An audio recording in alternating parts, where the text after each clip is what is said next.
যাক, টেস্ট ম্যাচটা যে চতুর্থ দিনে গড়িয়েছে, স্বাগতিক জিম্বাবুয়ে বেশ কিছুটা স্ট্রাগল করে হলেও চ্যাম্পিয়ন সাউথ আফ্রিকার এগেনস্টে এই বুলাওয়ে টেস্টের খেলাটাকে যে 4 নম্বর দিন পর্যন্ত নিয়ে আসতে পেরেছে, এটাই আমি মনে করি জিম্বাবুয়ের জন্য বেশ কিছুটা সাফল্যের। তারা ম্যাচটা জিততে পারুক কিংবা না পারুক, তাদের প্রথম পরীক্ষায় যে বেশ কিছুটা তারা সফল হয়েছে এমনটা কিন্তু বলাই যায়। তো জিম্বাবুয়ে সাউথ আফ্রিকার প্রথম টেস্টার দ্বিতীয় দিনের খেলাটা সাউথ আফ্রিকা শেষ করেছিল 1 উইকেটে 49 এই অবস্থায়। তখনই তারা অলরেডি জিম্বাবুয়ের থেকে 216 রানের লিড নিয়েই ফেলেছিল। তো তৃতীয় দিনের খেলা শুরু হতে না হতেই সাউথ আফ্রিকার ওপেনার, যিনি ক্রিজে পুরোপুরি সেট হয়ে গেছিলেন, ওই টনি দে জর্জি, নিজের উইকেটটা খুঁয়ে বসেন। 31 রানের বেশি তিনি করতে পারেননি, আর সাউথ আফ্রিকা স্কোরটা হয়ে গেল 2 উইকেটে 64। এরপর থার্ড উইকেটে ওই ওয়ান মুল্ডার আর 4 নম্বরে ব্যাটিং করতে নামা ডেভিড বেডিংহ্যামের মধ্যে একটা 72 রানের ফ্যান্টাস্টিক পার্টনারশিপ গড়ে ওঠে। ওয়ান মুল্ডার চমৎকার একটা ইনিংস ডেলিভার করলেন, তখনই তিনি নিজের হাফ সেঞ্চুরিটা তুলে নিয়েছিলেন। আর এরপর ওই ডেভিড বেডিংহ্যাম, যিনি এর আগের ইনিংসের রানের খাতাই খুলতে পারেননি, তিনিও কিন্তু বেশ একটা ভালো কাউন্টার অ্যাটাকিং নক খেলেন। 39 বলে 35 রানের বেশ একটা ঝোড়ো ইনিংসই খেলছিলেন, কিন্তু আনফর্চুনেটলি তিনি নিজের ইনিংসটাকে বড় করতে পারেননি। ওই সাউথ আফ্রিকার যখন দলগত স্কোর 136, ওই স্পিনের ফাঁদে পড়ে এই ডেভিড বেডিংহ্যাম নিজের উইকেটটা খুঁয়ে বসেন, আর সাউথ আফ্রিকার স্কোরটা হয়ে গেল 3 উইকেটে 136। আর এরপর ওই আগের ইনিংসে সাউথ আফ্রিকার দুই উদ্ধারকর্তা লুয়ান্দ্রে প্রিটোরিয়াস আর ডেভাল ব্রেভিস, যারা সেঞ্চুরি আর হাফ সেঞ্চুরি করে প্রথম ইনিংসে সাউথ আফ্রিকার ব্যাটিং বিপর্যয়টা রুখে দিয়েছিলেন, তারা কিন্তু সেকেন্ড ইনিংসে নিজেদের ব্যক্তিগত ইনিংসগুলোকে একেবারেই বড় করতে পারলেন না।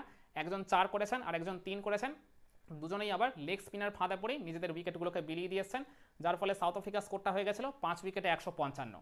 মানে 2 উইকেটে 136 থেকে সাউথ আফ্রিকা যখন ওই জায়গায় 5 উইকেটে 155 হয়ে যায়, মাঝের এই 19 রানের মধ্যে তারা যখন তিনটা গুরুত্বপূর্ণ উইকেট খুঁয়ে ফেলে, বেশ কিছুটা তখন প্রোটিয়ারা চাপে পড়েই গেছিল।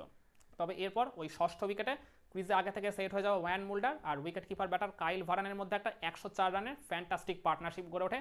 এই জুটিটার উপর ভর করেই বলতে পারেন সাউথ আফ্রিকা ম্যাচে বেশ ভালোভাবে কামব্যাক করলো।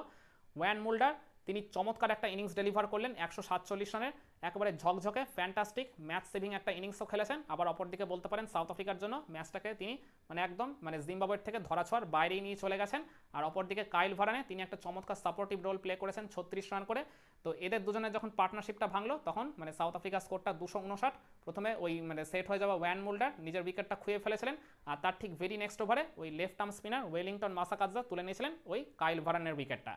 পরপর 2 ওভারে 2 উইকেট খুঁয়ে তখন সাউথ আফ্রিকা স্কোরটা হয়ে গেল 7 উইকেটে 259।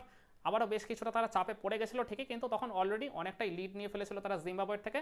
কিন্তু এরপরও বলতে পারেন ওই অষ্টম উইকেটে আমাদের সবাইকে চমকে দিয়ে ওই কবরিন বস্ক আর এই ম্যাচে সাউথ আফ্রিকার হয়ে যিনি ক্যাপ্টেন্সি করছেন কেশব মহারাজ, এদের মধ্যে একটা 92 রানের ফ্যান্টাস্টিক পার্টনারশিপ গড়ে ওঠে।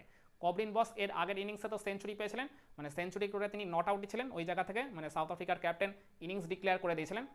তার এই সেকেন্ড ইনিংসের ব্যাটিংটা দেখে মনে হচ্ছিল তিনি ঠিক ওই জায়গা থেকে নিজের ইনিংসটাকে শুরু করলেন।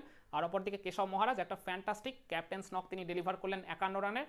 দুজনেই যে দায়িত্ব বোধের পরিচয় ওই জায়গায় দিয়েছেন, আবার কাউন্টার অ্যাটাকও করেছেন। তাতে করে তারা সাউথ আফ্রিকা স্কোরটাকে প্রথমে 300 গন্ডিতে টপকে নিয়ে গেল, তারপর সেখান থেকে 350 অব্দিও নিয়ে চলে গেল। কিন্তু ওই 351 রানের মাথায় কবরিন বস্ক নিজের উইকেটটা খুঁয়ে বসেন। তার আগে তিনি 36 রানের বেশ একটা ভালো সাপোর্টিভ ইনিংসই প্লে করে দিয়ে গেছিলেন। আর তার 1 ওভার পরেই ওই কেশব মহারাজ, যিনি 50 করে ফেলেছিলেন 51 রানের মাথায়, তিনিও কিন্তু নিজের উইকেটটা খুঁয়ে বসেন। আর এরপর লাস্ট উইকেটে ওই পেস বোলার কডি ইউসুফ আর কোয়েনা মাফাকার মধ্যে আবার একটা 17 রানের জুটি গড়ে উঠেছিল। দুজনেই 8টা করে রান করেছিলেন, একটা 4 আর একটা ছক্কা মেরেছিলেন দুই ব্যাটার মিলে। তবে ওই ব্লেসিং মুজারাবানি ওই কোয়েনা মাফাকাকে ফিরিয়ে সাউথ আফ্রিকাকে ওই জায়গায় অল আউট করে দেন 369 রানে। তো যার ফলে হিসাব মতো দেখা গেল এই টেস্টের লাস্ট ইনিংসে স্বাগতিক জিম্বাবুয়ের জয়ের জন্য টার্গেটটা দাঁড়িয়েছে 537 রানের।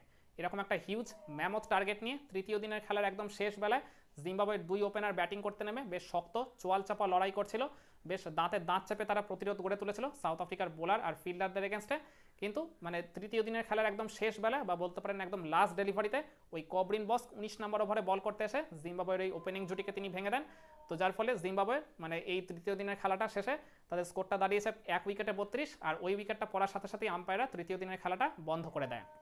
এখনও হিসাব মতো গোটা 2 দিনের খেলা বাকি, হিসাব মতো জিম্বাবুয়ে 180 ওভারই পাবে পুরো, যদি ওই জায়গায় বৃষ্টি এসে না কোনো বাগড়া দেয়। পুরো জয়ের জন্য তাদের প্রয়োজন 505 রানে।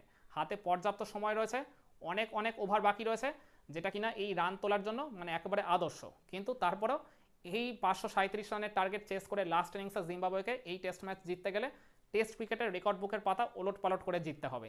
এর আগে অতীতে কখনো টেস্ট ক্রিকেটে লাস্ট ইনিংসে 500-র উপর রান চেস করে জয় পাওয়ার রেকর্ড নেই। আর জিম্বাবুয়ের এই ওভারঅল যা ব্যাটিং লাইন আপ, তাদের যা ব্যাটিং শক্তি, তাতে করে এই শক্তিশালী সাউথ আফ্রিকার এগেনস্টে তারা 537 চেস করে লাস্ট ইনিংসে জিতে যাবে এমনটা বাজি ধরার পক্ষে কেউই নেই। মানে তারা হয়তো বড়জোর তাদের ব্যাটাররা ওই মানে চোয়াল চাপা লড়াই করে বা ওই জায়গায় কঠিন প্রতিরোধ গড়ে তুলে সাউথ আফ্রিকার বোলার আর ফিল্ডারদের এগেনস্টে ম্যাচটাকে হয়তো পঞ্চম দিন গড়িয়ে নিয়ে যেতে পারে, কিন্তু পঞ্চম দিন গেলেও যে জিম্বাবুয়ে জিতে যাবে এরকমটা একেবারেই বলা যাবে না। মানে জিম্বাবুয়ের হারটা আর সাউথ আফ্রিকার এই টেস্ট ম্যাচে জয় পাওয়াটা জাস্ট সময়ের অপেক্ষা এখন বলতে পারেন। তো কি মনে করেন, জিম্বাবুয়ের ব্যাটাররা ওই শক্ত প্রতিরোধ গড়ে তুলে ম্যাচটাকে কি পঞ্চম দিন অবধি গড়িয়ে নিয়ে যেতে পারবে, নাকি সাউথ আফ্রিকার বোলারদের দাপটে চতুর্থ দিনে এই টেস্ট ম্যাচটার ফলাফল চলে আসবে? কমেন্ট করে আপনার মতামতটা জানাতে পারেন।